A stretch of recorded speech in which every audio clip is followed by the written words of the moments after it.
Hey everyone, and welcome to This Explainer.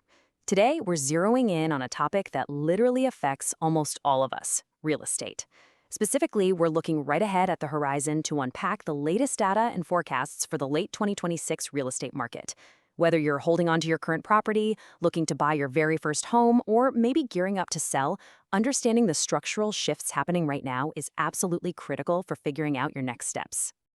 Okay, let's dive into this. We're actually going to skip our usual agenda today because, honestly, the data we're looking at just demands immediate attention. We're going to keep the momentum going and get straight into the core question on everyone's mind. What exactly is coming in the second half of 2026? Whether you're a buyer, a seller, or just a current homeowner, the landscape is shifting and the numbers we're about to look at provide a really clear roadmap of what to expect. Section 1. The 2026 Real Estate Outlook. So this comprehensive real estate forecast infographic comes directly from your real estate experts. And wow, it is incredibly data-rich and just packed with information about the second half of 2026.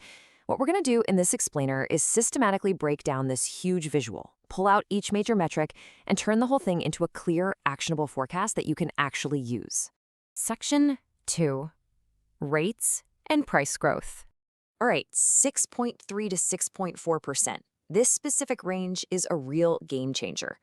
When we translate this number into practical terms, it signals that mortgage rates are expected to remain steady. I mean, think about it. For the past few years, wild volatility has basically been the defining characteristic of borrowing costs, which caused massive hesitation for buyers. So seeing this tight little bracket of 6.3 to 6.4%, that represents some much-needed stabilization in the financial environment. And honestly, that stability is everything. The explicit expectation is that mortgage rates are going to remain steady. This completely changes the game during the planning stages. For prospective buyers, it means you can actually sit down and budget without that looming fear of your monthly payment blowing up right before you close. And for sellers who are looking to move, it gives you the confidence to list, knowing exactly what the borrowing landscape looks like for your next purchase. Stability breeds confidence for sure. Now, what's really interesting about this slide is the plus 2.3%.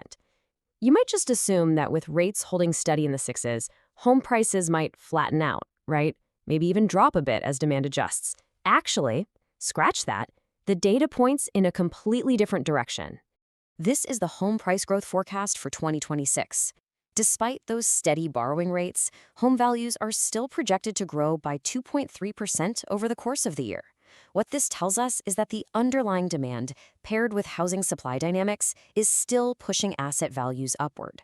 Simply put, real estate is continuing to appreciate. Section 3.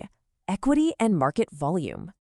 $16,000. That is a fantastic, punchy number right there. And let me tell you, it represents a direct, tangible win for current homeowners. That 16 grand is the typical homeowner equity gain expected this year. When we connect this back to our previous data point, that 2.3% price growth, we really see the real-world application. That seemingly small percentage bump translates directly into market appreciation that puts real wealth, an average of $16,000, straight into homeowners' pockets this year. Your house is literally doing the heavy lifting for you in this 2026 landscape. But what does this steady rate and rising equity environment mean for market activity overall? Well, that brings us to this massive figure right here, 4.9 million. To be incredibly clear, that 4.9 million represents the existing home sales forecast specifically for the second half of 2026 alone. We aren't even talking about the whole year here. We're just talking about a 6-month window. This metric is the ultimate indicator of a highly active, flowing market. People aren't just sitting around on their equity. They're out there transacting, moving, and engaging with the real estate market in huge numbers. Section 4. The bottom line. Let's move to and see how this builds into our synthesis and action plan. This summary table beautifully aligns exactly what we've been discussing today. Right at the top, we have mortgage rates providing this nice, steady foundation at 6.3 to 6.4%.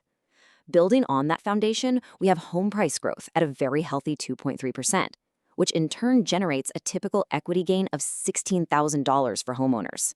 And this brilliantly illustrates how this whole environment, this mix of financial stability and wealth generation, culminates in that incredibly strong 4.9 million existing home sales volume forecasted for the second half. It's like one big interconnected ecosystem. So the crucial point is captured perfectly in this quote directly from the source's bottom line. Buyers are returning, sellers still have opportunities, and the second half of 2026 looks stronger than the first. Look, the data tells a really compelling story of a market that isn't just surviving right now, but actively strengthening as we move through the year. Now, for those of you who are analyzing this data and looking to act on these insights in your own local markets, the real estate experts who provided this forecast offer a direct line for consultation. You can simply call or text 914-920-2289 to connect with them and see exactly how these broader market trends apply to your specific situation. And that brings us to the absolute most important question of this explainer. With steady rates, growing equity, and nearly 5 million homes projected to change hands, the market is moving fast. So, if you're thinking of buying or selling, how will you make your move count in this stronger second half market? The data's all right there, the forecast is clear, the next step is entirely up to you. Thank you so much for joining me for this explainer, and keep learning.